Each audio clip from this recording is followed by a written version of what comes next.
अब इस आपने अपनी इस किताब में गोलवलकर की किताब का जिक्र किया जो महत्वपूर्ण किताब साबित हुई, जो हिंदुत्व का मूवमेंट है उसकी विचारधारा को आगे बढ़ाने के लिए। सावरकर की किताब हिंदुत्व के बाद, we and our nationhood defined.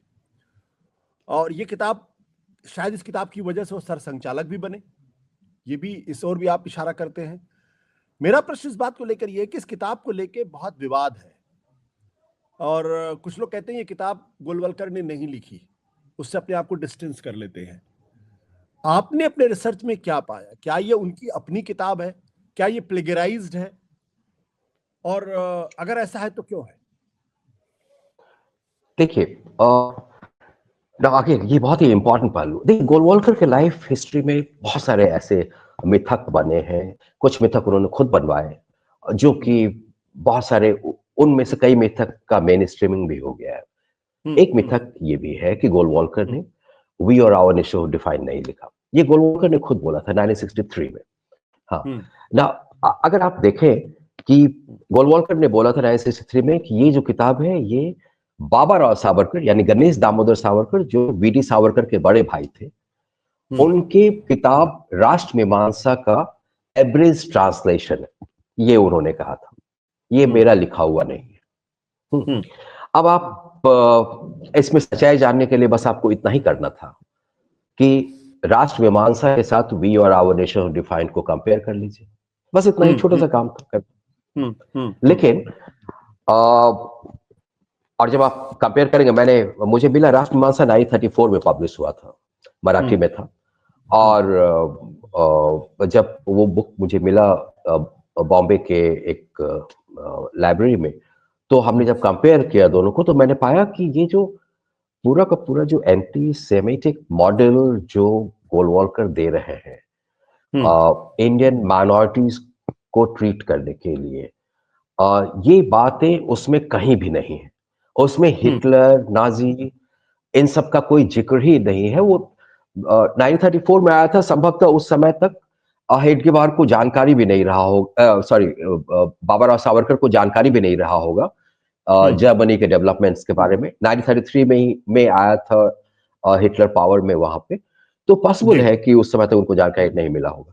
लेकिन आप जब इस किताब को पढ़ेंगे, we or our nation defined को, तो इसमें क्लियरली वो सारा चीज आ रहा है जो 30s में, पूरे 30s के दौरान जर्मनी में हो रहा है। सारा कुछ दिखेगा आपको, जर्मनी का एग्रेसिव चेकोस्लोवाकिया पे, जर्मनी का जो अटैक है जर्मनी के अंदर ज्यूज के ऊपर, पूरे मॉडल के ऊपर, आपको इसमें जिक्र मिलेगा। क्लियरली आपको दिख जाएगा, अगर आप दोनों को मिला के पढ़ेंगे तो आपको दिख जाएगा कि गोलवलकर झूठ बोल रहे थे जब वो ये बोल रहे थे कि ये राष्ट्र मीमांसा का, हमारा वी और आवर नेशन डिफाइंड राष्ट्र मीमांसा का एवरेज ट्रांसलेशन। प्रॉब्लम तब होता है, और इसी बात को सारे प्रो आरएसएस राइटर्स लिखते रहे, प्रॉब्लम तब होता है जब कुछ नॉन आरएसएस अच्छे राइटर्स, रिसर्चर्स ने भी इसको सच मान लिया। जैसे रामचंद्र गुहा ने मेकर्स ऑफ मॉडर्न इंडिया में एक चैप्टर लिखा है गोलवलकर के ऊपर, उसमें कोई जिक्र ही नहीं है we or our nation defined का। वो सिर्फ बंच ऑफ थॉट्स की बात कर रहे हैं, as if we or our nation defined Golwalkar की जिंदगी में आया ही नहीं। इसी तरह से ज्योतिर्मय शर्मा ने किताब लिखा टेरिफाइंग विजन के नाम से गोलवलकर के ऊपर, जिसमें वो बोल रहे हैं कि प्रीफेस में ही कि गोलवलकर वी और आवर नेशन को डिफाइन के ऑथर नहीं थे, इसके ऑथर बाबा राव सावरकर थे। तो फिर ये प्रॉब्लम, ये जो मिथ है, इस मिथ को ब्रेक करना बहुत मुश्किल हो जाता है क्योंकि काफी फैल जाता है। हाँ, ये समझना इंपॉर्टेंट है कि क्यों ये लोग अपने आप को डिस्टेंस कर रहे थे इस किताब से बाद के समय में, और क्यों ये किताब बहुत जरूरी है समझना। देखिए, आरएसएस के आइडियोलॉजी के पॉइंट ऑफ व्यू से अगर आप देखेंगे तो 3 किताबें आपके सामने आएंगी। एक सावरकर का हिंदुत्व जो उन्होंने 1923 में लिखा था, दूसरा गोलवलकर का we or our nation defined जो 1939 में आया था, और बंच ऑफ थॉट्स जो 1966 में आया था। अब सावरकर का हिंदुत्व 1923 वाला बुक और बंच ऑफ थॉट्स 1966 वाला बुक, ये पास्ट का एनालिसिस है, और बंच ऑफ थॉट्स में बहुत कुछ प्रेजेंट का एनालिसिस भी है, लेकिन आइडियोलॉजिकल ब्लूप्रिंट आपको सिर्फ वी और आवर नेशन ऑफ डिफाइंड में मिलेगा। जिस आइडियोलॉजिकल ब्लूप्रिंट को आप इंप्लीमेंट होते हुए देख रहे हैं पिछले 10 साल से इंडिया में, इसलिए जरूरी है दरअसल बता दें कि हम क्यों वी एन सावरकर की इस किताब पे चर्चा क्यों कर रहे हैं और क्यों हम धीरेन्द्र जी से इस बारे में बातचीत करें। वी और आवर नेशन हुज डिफाइंड, ये वो किताब है जिसमें गोलवलकर एक जगह बहुत साफ तौर पर मुसलमानों के बारे में लिखते हैं कि मुसलमानों को इस देश के अंदर हिंदुओं की इच्छा के हिसाब से रहना पड़ेगा, उनके अपने कोई सिविल राइट्स भी नहीं होंगे, वो सेकंड ग्रेड सिटीजन्स के तौर पर रहना चाहे तो रहे। और ये बहुत ही इंपॉर्टेंट स्टेटमेंट है गोलवलकर का, जिसको आरएसएस बार बार डिनाई करता है। आरएसएस ये कभी नहीं कहता कि मुसलमानों को सेकंड ग्रेड सिटीजन बनाना चाहते, लेकिन गोलवलकर की इस किताब में इसका बहुत स्पष्ट तौर पर, बल्कि ये उनकी किताब का क्रक्स पॉइंट, मूल पॉइंट है। अब जो बात हम कह रहे थे, बाबा राव सावरकर का जिक्र हुआ, इसमें एक दूसरी किताब जिसका नाम है राष्ट्र मीमांसा का जिक्र हुआ। तो इनफैक्ट गोलवलकर ने राष्ट्र मीमांसा नाम की जो किताब थी जिसको बाबा राव सावरकर ने लिखा था, उसका अंग्रेजी में तर्जुमा किया था, अंग्रेजी में अनुवाद उन्होंने किया था। और बाद में उनकी किताब आई we our nationhood defined, और लंबे समय तक लोगों ने यह माना कि दरअसल ये किताब गोलवलकर ने ही लिखी है। लेकिन जैसा कि अभी धीरेन्द्र जी ने कहा कि 1963 में गोलवलकर ने कहा कि दरअसल उन्होंने ये किताब नहीं लिखी है, ये जो बाबा राव सावरकर की किताब थी राष्ट्र मीमांसा, उसका संक्षिप्त वर्जन है। तो उन्होंने इस बात को डिनाई कर दिया कि उन्होंने ऐसी कोई किताब लिखी थी, जो तकरीबन 30 साल तक लोगों ने माना कि ये किताब गोलवलकर ने लिखी थी। धीरेन्द्र जी ने अपनी इस किताब में बिल्कुल स्पष्ट किया है कि ये किताब गोलवलकर ने ही लिखी थी, और जो गोलवलकर ने डिनाई किया था वो गलत था, वो एक बड़ा झूठ था, और उसके लिए उन्होंने बहुत प्रमाण दिए हैं। अब मैं सिर्फ एक पैराग्राफ पढ़ के आपको सुना देता हूं, जिसमें वो कहते हैं, एक पैराग्राफ है 10। गोलवलकर कहते हैं, while writing his book Golwalkar had no confusion regarding its authorship, जो we and our nationhood defined. He used Baba Rao's Marathi book as a source and even endorsed it, but made it clear that We, Our Nation Who Defined was his own work, not an abridged translation. Even biographical account on Golwalkar and his own writings prior to May 1963 do not in any way support his claim. On the contrary, they make his turnaround look like an afterthought and a completely arbitrary and false hypothesis, which even Golwalkar did not have in mind all these years after writing the book. In 1944, for example, the Hindi translation of Rashtra Mimamsa was published, and Golwalkar wrote its introduction. Interestingly, nowhere in the introduction, which in a way was his own testimony, did he give even a faint suggestion of anything similar to what he claimed later in 1963, that Rashtra Mimamsa was the original book and his own its mere abridged translation.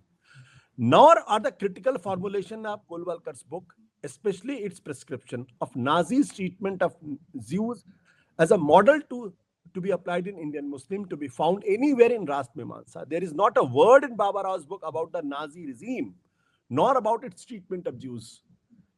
It is unlikely that the Baba Rao knew anything about the Nazi government when he wrote his book, which was published in 1934.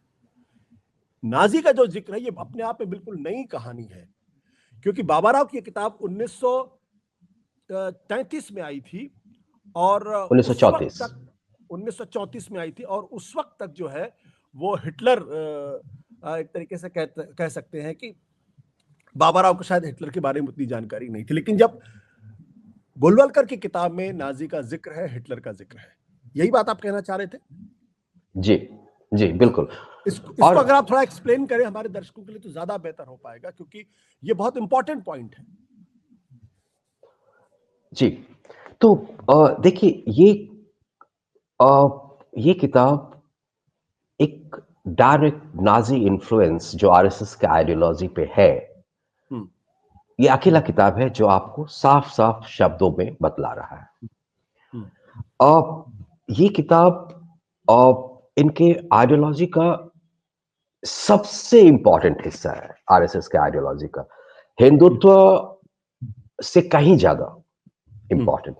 Bunch of thoughts एक, मतलब वो समय है जब ये थोड़ा सा बच बच के बातें करने की कोशिश कर रहे हैं गोलवालकर। सवाल ये उठता है कि ऐसा क्या हुआ 1963 के आसपास कि गोलवालकर को ये कहना पड़ा कि हमने नहीं लिखा है।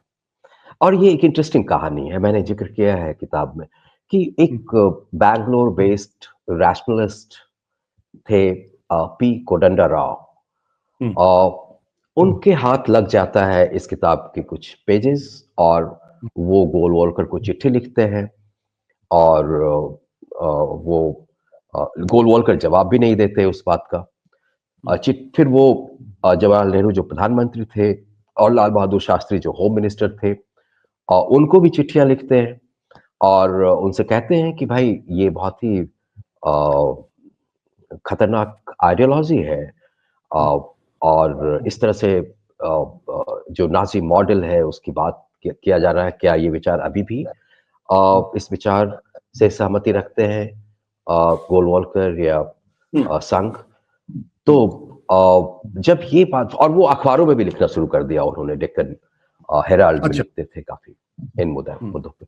तो इसके कारण गोलवालकर घबरा गए, और उनको जब मौका मिला 1963 में, बेसिकली सावरकर का बर्थ एनिवर्सरी सेलिब्रेट किया जा रहा था, तो उस वीक लॉन्ग सेलिब्रेशन था, तो एक दिन उनको बोला गया बोलने के लिए, तो पब्लिक स्पीच में उन्होंने बोल दिया वो बात, अपने आप को चुपके से वहां से हटा लिया, दूर कर लिया इस वी और आवर नेशन डिफाइंड से। उसके बाद उन्होंने कभी उस बात की जिक्र नहीं किया। उसके बाद जो उनके सपोर्टर्स थे, उन लोगों ने इस झूठ को और आगे बढ़ाया। जी, यानी आप ये मानते हैं कि किताब गोलवलकर ने लिखी थी, और गोलवलकर ने 1963 में भी ये बात कही थी कि मैंने ये किताब नहीं लिखी, ये एक झूठ था, और वो डर गए थे कि कहीं ऐसा ना हो कि इस किताब के बहाने उनके ऊपर हमला तेज हो जाए या आरएसएस को दोबारा बैन कर दिया जाए? ऐसा आपको फील हुआ? जी, मुझे ऐसा ही लगा कि वो घबरा गए थे बिल्कुल, क्योंकि जवाहरलाल नेहरू का जो रेजिम था, हम देखते हैं कि उस पूरे दौरान गोलवालकर बहुत ही बच के, बहुत ही फूक के कदम रख रहे हैं। नेहरू के डेथ के बाद ये ज्यादा खुल के काम करने लगते हैं। तब तक नेहरू के डेथ तक ये बहुत ही संभल कर चल रहे थे, और जब ये किताब चर्चा में आ गई 62 से ही, तो फिर ये घबरा गए थे, और संभव है कि इनको इस बात का डर लगा हो कि दोबारा से बैन हो सकता है, दोबारा से इनको अरेस्ट कर लिया जा सकता है, और ये बात उन्होंने ये उन्होंने कदम सिर्फ उठाया। एक ही बार कही कि मैं इस किताब का लेखक नहीं हूं, आगे कभी रिपीट नहीं। जी, कभी रिपीट नहीं किया उन्होंने, लेकिन उनके सपोर्टर्स ने वहां से आगे बढ़ाया कहानी। और आपने बड़ी इंटरेस्टिंग बात की कि रामचंद्र गुहा जैसे लोगों ने भी मान लिया कि ये किताब दरअसल गोलवलकर ने नहीं लिखी है। आपने अपने इस किताब में इस बात का जिक्र किया। ये बड़ी हैरानी की बात है कि रामचंद्र गुहा जैसे इतिहासकारों को थोड़ा सा और रिसर्च करना चाहिए था इस पे। लेकिन इस किताब का जो सेंट्रल थीम था वो ये था कि मुसलमानों को इस देश में हिंदुओं की शर्त पे रहना चाहिए, रहना होगा अगर रहना चाहते हैं तो, और उनको सेकंड ग्रेड सिटीजन के तौर पर रहना होगा, और उनके अपने कोई सिविल राइट्स भी नहीं होंगे, पॉलिटिकल राइट्स भी नहीं होंगे। ये सबसे विवादास्पद बात।